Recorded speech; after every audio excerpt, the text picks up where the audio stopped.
Yeah, Mac and Mac here with Young Birds 365. We're lucky enough to have Dave Zangaro jump in and give us some Eagle insight for the next 20-25 minutes. DG, cut down day. I asked this to Tommy Lawler. We had him in the first hour. You've been doing this for a while yourself. What's your most memorable cut down day moment? Either a surprise, either a jubilation. Guy didn't believe he made the team. He went nuts. Or a guy threatened someone's life or wife because they were told their services were no longer needed. You got a good cut down day story that pops to mind? I'm trying to think. You put me on the spot here a little bit. Yeah, I did. That's my job. That's what I do all the time. I'm always looking to screw you guys. Yeah, I don't know if anything really comes to mind. So I do I do a series each year where I kind of follow the progress of players. So I've had some cool moments there, like Jordan Mailata when he made the team, even though it was pretty clear they're going to keep him. TJ Edwards as an undrafted guy when he made the team was kind of a cool moment after tracking his progress, but nothing else like crazy comes to mind. It's honestly the worst part about cut day is the next day. You know, like, because you have guys who think they made the team and they don't. Everyone feels bad for the guys who get cut on cut day. I feel bad for the guys who get cut the following day. Like last year, the Eagles had guys who made the team, and then they claimed 3 players, and then they had to create roster spots. Who was the third? I remember Sermon and Book. Who was the third? Janarius Robinson. Ah, that's right. I thought he was later. That's why. Oh, maybe I'm wrong, but they brought in 3 claims. Yeah. Yeah, but you're right. I mean, that's a blow, man. When you think you're on the 53, you're probably celebrating, telling your family, and then bang, they claim somebody on waivers. Let's start with waivers, Dave. If they claim, say 2, we'll say 2. I don't want players, but positions. What do you think most likely they would be looking to fortify? Well, linebacker. You know, I think they only have 3 that I would keep. Nicholas Morrow, to me, didn't do enough to make the team, but we'll see if they keep him. But that's a position where, you know, even if they keep those 4, I don't particularly like that group. It's why, you know, I think some people said they had decided to keep Ben Van Sumeren on their 53-man roster, which sounds crazy, but like they're missing that Sean Bradley special teamer at that position. Yeah. Well, I guess you could also get that if you kept a guy like Kyron Johnson as who's like more of an edge player.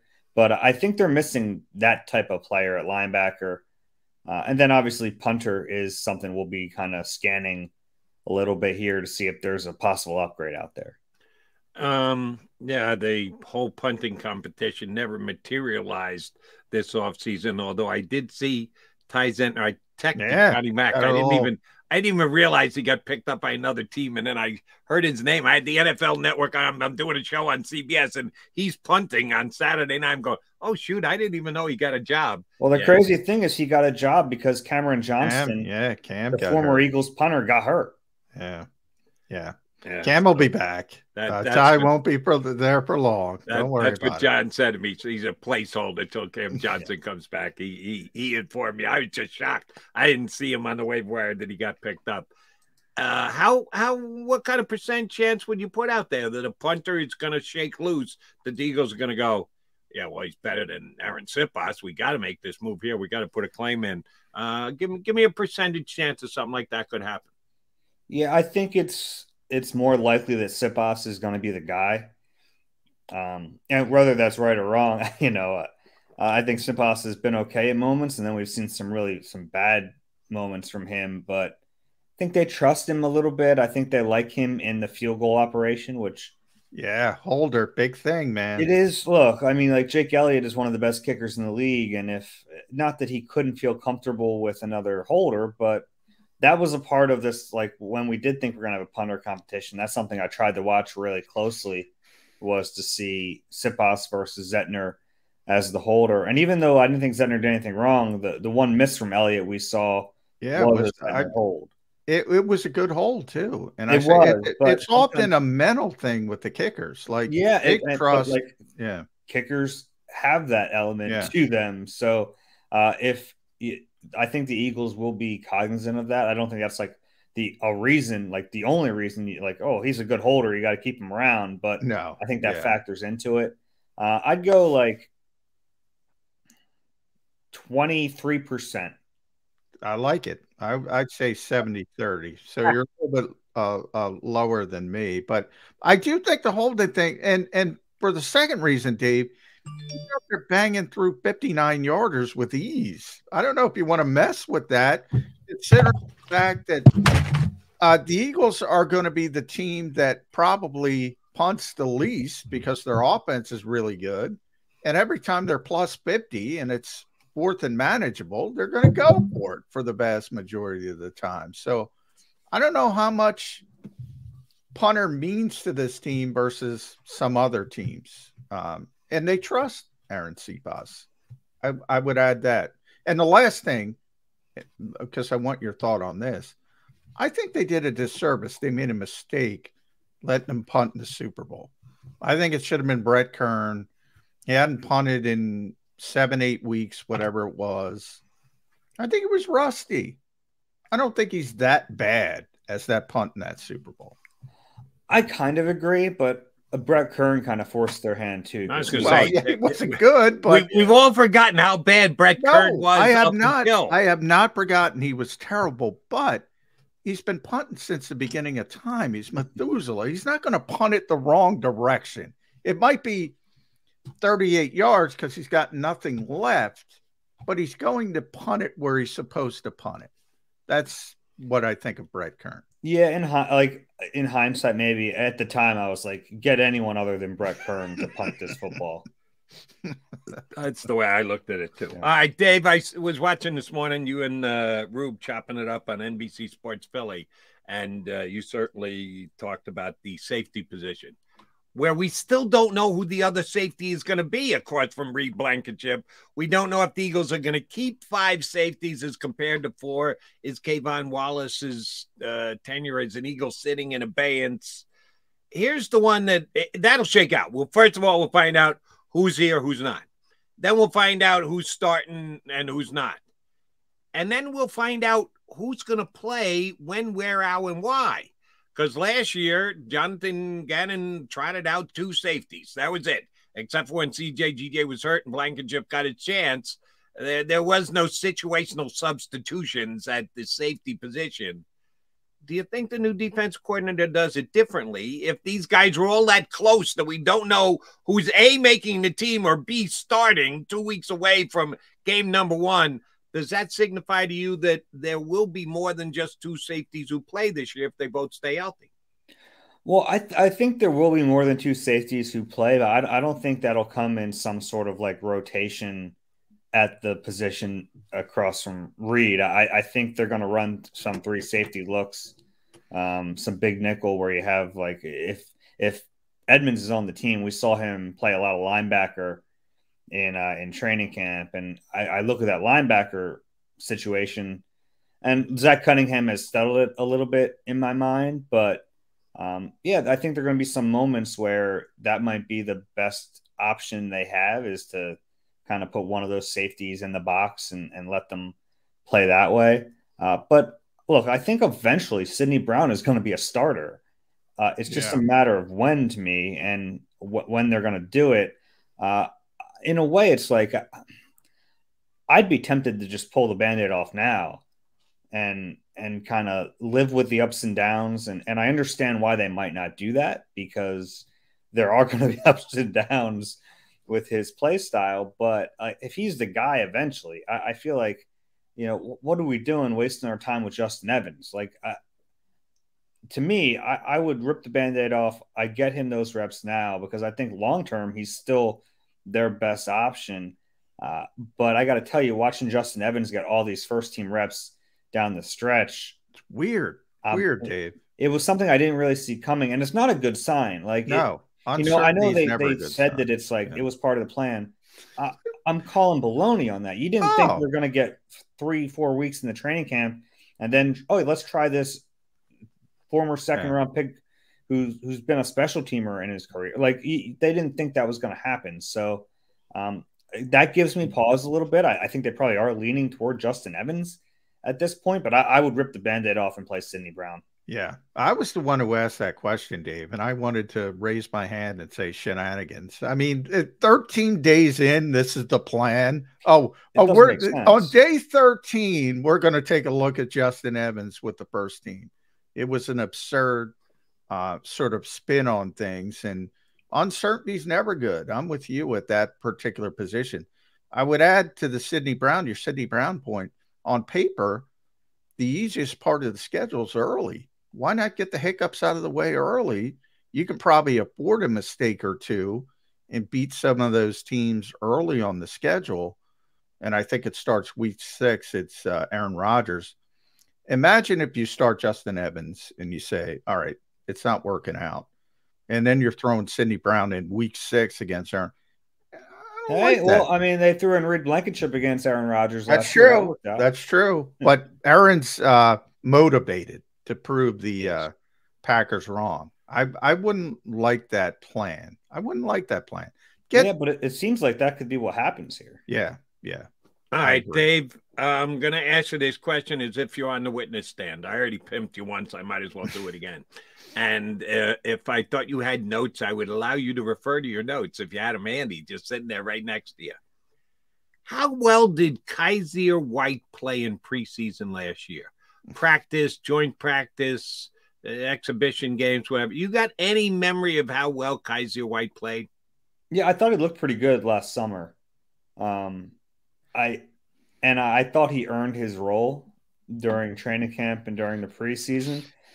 I was surprised during the year when he started to struggle that we didn't see any kind of rotation. But like I thought he looked pretty good last summer. So I was not surprised to see him win that job outright. I was surprised when he did start struggling in the middle of the year that there wasn't any kind of rotation or any way for Jonathan Gannon to get snaps for Nakobe Dean. You figure out the reason why I asked. Last year, you had a 3rd-round draft pick. Sound familiar? Like Mr. Brown at safety, who people were all excited to see, and he never got onto the field. That was just the way the Eagles ran it. They kept their 2 linebackers on the field. They stayed healthy. They played well enough. They never came off the field.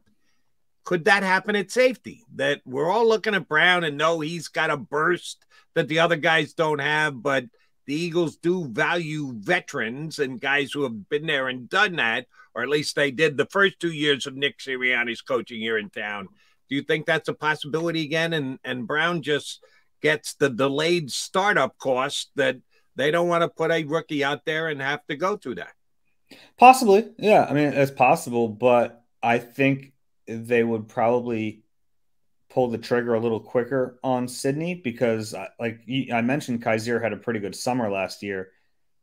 They did not rotate at that position last summer. It was his job from the spring on. They rotated a heck of a lot this summer, and Sidney Brown was part of that rotation. He got first-team reps, and he worked his way up from the 3rd team. So there was clearly progression with Sidney. And I don't think that spot is as solidified as the other linebacker spot was last year. Yeah. Agreed there. 4 p.m., Dave, today. Derek Barnett, Eagle, yay or nay? I think he's still going to be an Eagle. I don't think the Eagles are particularly looking to like trade him. I think it would take a decent return, and I don't know who's giving a decent return. I think he would bring back a conditional 3rd day 3 pick, like I said conditional 6th. Yeah, like a 6 that can turn into a 5, maybe. Yeah. Like, something like that. I'd bet against that. Yeah, you don't think a team will give that up? No. I think the Bears would. I mean, they don't have anybody who could rush the pass. Derek Barnett is not as bad as his reputation is in this city. Like, I think he's an average rotational. Jody's one of the guys. He's a good player, but I think it's flummoxed. When was the last time Derek Barnett made a big play? The Super Bowl. That's now 5 years ago. I mean, that's not true. He had his best season since then. Yeah. Yeah. Yeah, I mean, like I get. Here's the disconnect, Dave. I think a lot of people say he didn't live up to the billing as the 14th overall pick. No question about that. We can all stipulate that. I think he didn't live up to the billing.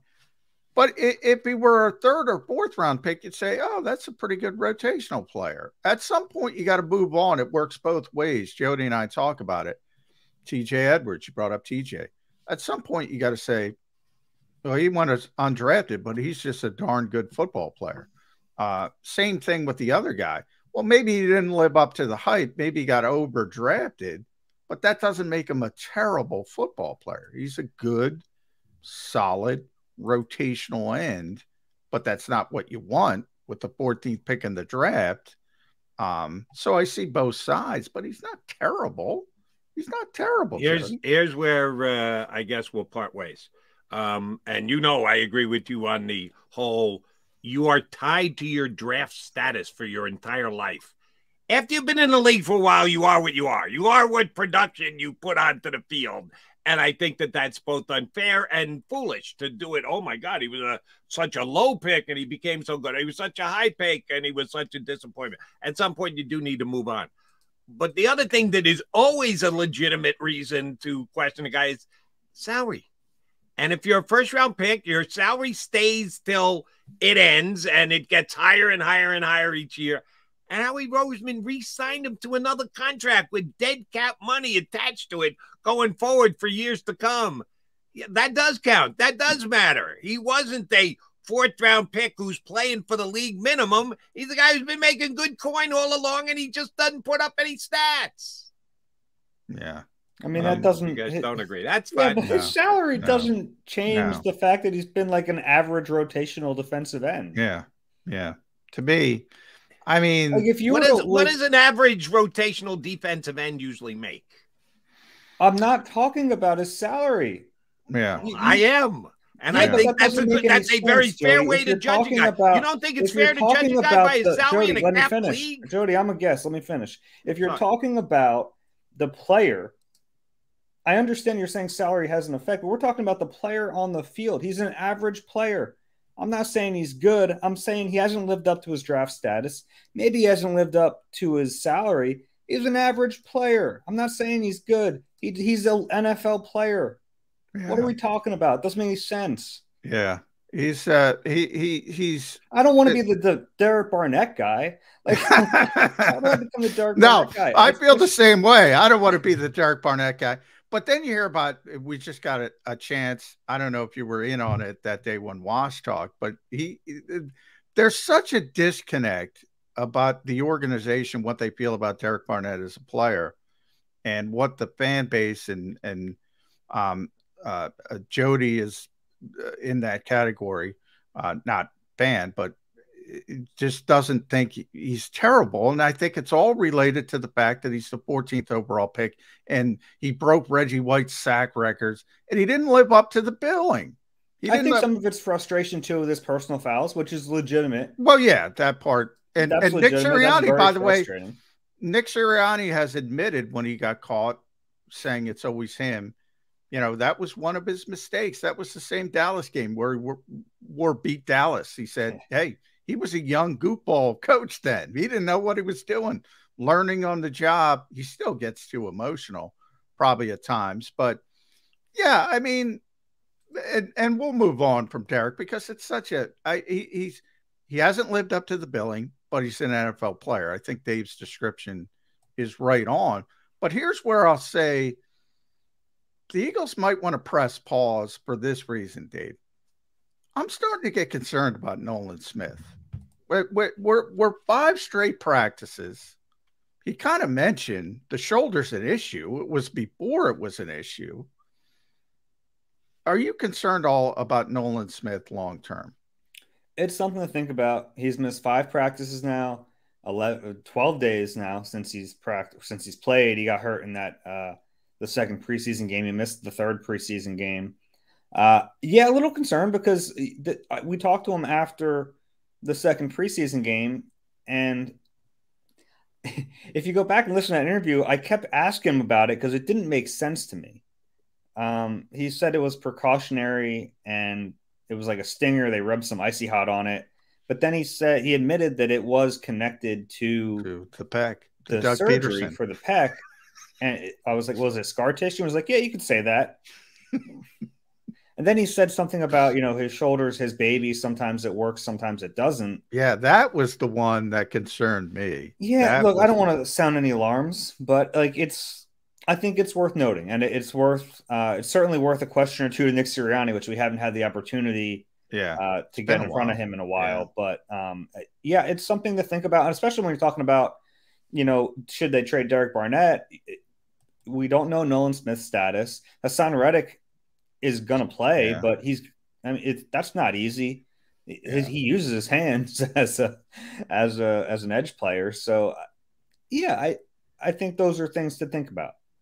You don't think there's any chance Eagles are making a move at quarterback in the next 24, 48 hours, do you? At quarterback? Yeah. No. Yeah. Nor do I. And some people are ready to run. Like the contract is too prohibitive. Yeah, Marcus hasn't had a great summer, but I don't know what to think about that, Dave, because early, he was playing shortstop with Brett Toth playing center, so a lot of those reps were sort of ruined because even if you corral the bad snap, it ruins the timing. If he were forced to play, obviously he'd be playing with Jason Kelsey and Lane Johnson and Landon Dickerson and A.J. Brown, Devontae Smith, Dallas Goedert. He would look a lot better, as every quarterback would. But while I say that, I'd be more comfortable with Gardner Minshew than Marcus Mariota. Is that an overstatement as a backup quarterback? No.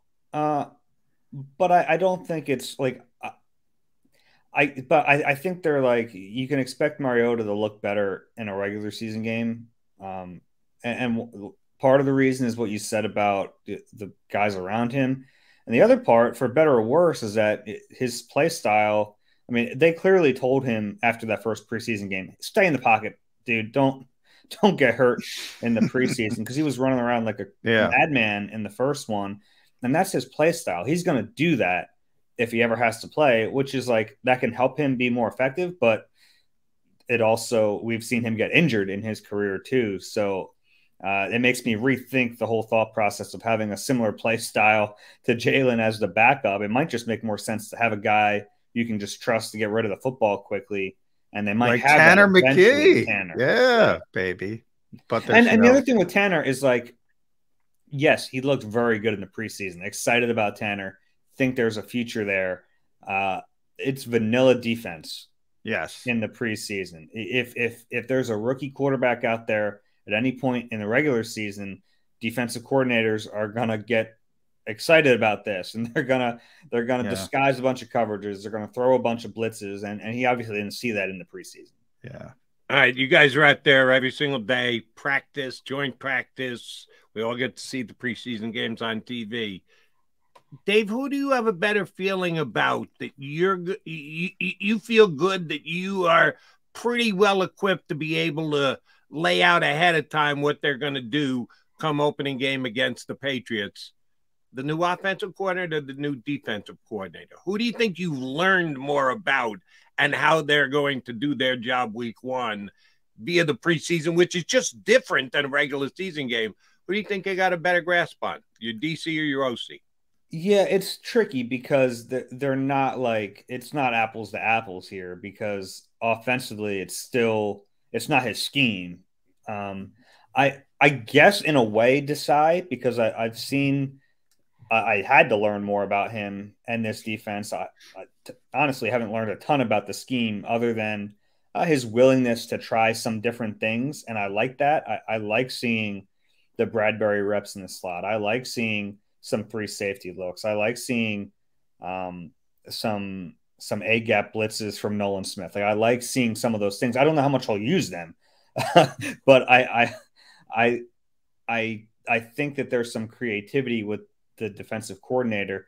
The problem I have with Brian Johnson is not his fault. I just don't know exactly what he's going to look like as a play caller, and there's no way for me to know that until week one. Yeah. You know, so it's like that's the only question I have about Brian Johnson, and it's one that like he just it can't answer until we get to the season. So I guess by default I'd go Desai, but that's not like Brian Johnson's fault. I like the way Brian talks about it, part science, part arts. I do think he understands there's a feel to it. Like, I think Shane was really, really good. I think Shane was a really good play caller. Yeah, let's run the same play 3 times. Like, yeah. I love that. Well, I mean, that's part of it. It's like, I remember one of the funnest things about the XFL was they would mic up the coaches, and I think it was Hal Mummy, and he was like, they were rolling, and he's like, run it again, run it again, run it again. And I'm like, part of the reason that's why coaches don't want to be mic'd up, because they want to make it out to be like it's, you know, advanced, you know, level stuff, and it's not that advanced, but not rocket science. Is that what you're saying, John? Calling plays is not rocket science. Yeah, Shane's like that, and you know, Dave, he'll throw a couple F-bombs to make it interesting, but he'll say, if you're going to F and do this, I'm going to F and do this. And I just thought, yeah. And then the callback, he would set people up with one look, and then he would go back to it in a big spot and do something else. All last year, I was calling for a shot play. Yeah. On a QB sneak look, and they never gave it to me. Yeah. Well, you can't have everything, but I had a lot of respect for Shane as a play caller, and yeah, that's something none of us are ever going to know. All right. D Zangaro NBCS. Make sure you follow Dave on X. Does a tremendous job. And I know everybody laughs when I say it. NBC Sports Philadelphia. Ended a cornerback. 2 things. One, what'd you think of the Rodgers signing? Love it. I love it. Out of the box. I think the Eagles win outside the margins again. Might turn into nothing, but it's a pretty good player. Yeah. Why not? And then we've talked about this a lot. I'm Team Gardner. I don't want to go Team AJ or Team Devontae, but I'm Team Gardner over Team Ricks, just because I think he was ahead of him throughout the summer. He's a better special teams player. Jody had me looking up special teams. I didn't even realize this on PFF. They do grade Rick Lovato, but I don't. This is for Jody, Dave. Mackay was number 1. He was the number 1 special teams player on the Eagles. And by the way, he had more special teams snap than anybody else, 50. Eli Ricks, I had to scroll down 3 pages. He's number 57. This team lost Zach McPherson and Sean Bradley. So Rodgers and then Ricks versus Gardner. Did they really have 50 special team snaps in the preseason?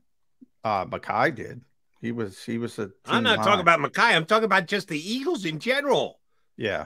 They went for it on 4th down. Did they really punt, kickoff, cover? Well, no, it's total. It's kickoff return, kickoff coverage, punt return, punt coverage, field goal block. So it's everything. So he was a core 4 guy. He did everything. Okay. Okay. Rodgers first. Yeah, why not? There's no downside. You get a decent player, and you see what you have next year. I get why the Colts released him, but maybe they shouldn't have. Like, just stick it out. If he understands he did something wrong, he apologizes, you move on, you can have him next year. So, especially a young team like that, I don't know why they released him. And then, look, on merit, you're probably right. Gardner, over the course of a summer, has done more to make the team than Eli Ricks. The problem is he did a lot of it when the other 31 teams weren't watching. So I think that does factor in, and like it, you know, we overblow how many guys are going to get claimed, but I think Eli Ricks is a legitimate guy who could get claimed, and I think that has to factor into the equation when you're putting this roster together. So I would keep, if it comes down to those 2, I think the Eagles would opt to keep him and try to sneak Gardner through waivers, and then you can always elevate him if you need that special teams presence in the first few weeks. Does anybody care about Michael Clay in that building, Dave? No. Yeah, I thought the Eagles special team stunk last year, and was surprised that not only Michael Clay was retained but given a contract extension, but they really don't give him any help. They just down the list of priorities. Michael, make it work. Michael, here are the guys. Michael, make it work. Yeah. They really don't. They used to care about Dave Bipp. They used to give Dave players. I don't know, man. Is that at the end? They weren't anymore, though. No, that's true. Then let me ask both you guys. And again, we love it whenever you come on, Dave. Thank you very much. Is that on Sirianni?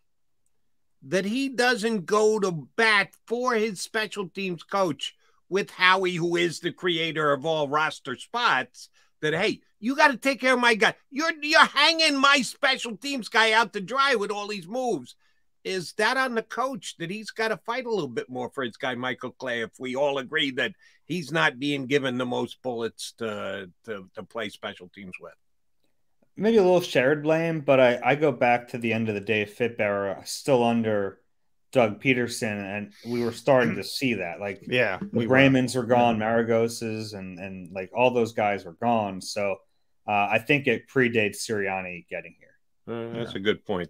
That's why we have you on, Dave Zangaro, because you always make good points. Thank you for doing so again today. Appreciate it. We'll get you on during the season, big guy. All right, take care, guys. Thanks. Dave Zangaro, NBC Sports Philly, here with us on Birds 365. All right, quickie timeout, come back. We're running late. McMullen's got a busy day ahead of him. He's got to be on top of everything on cut down day. So we'll come back and put a bow on the show.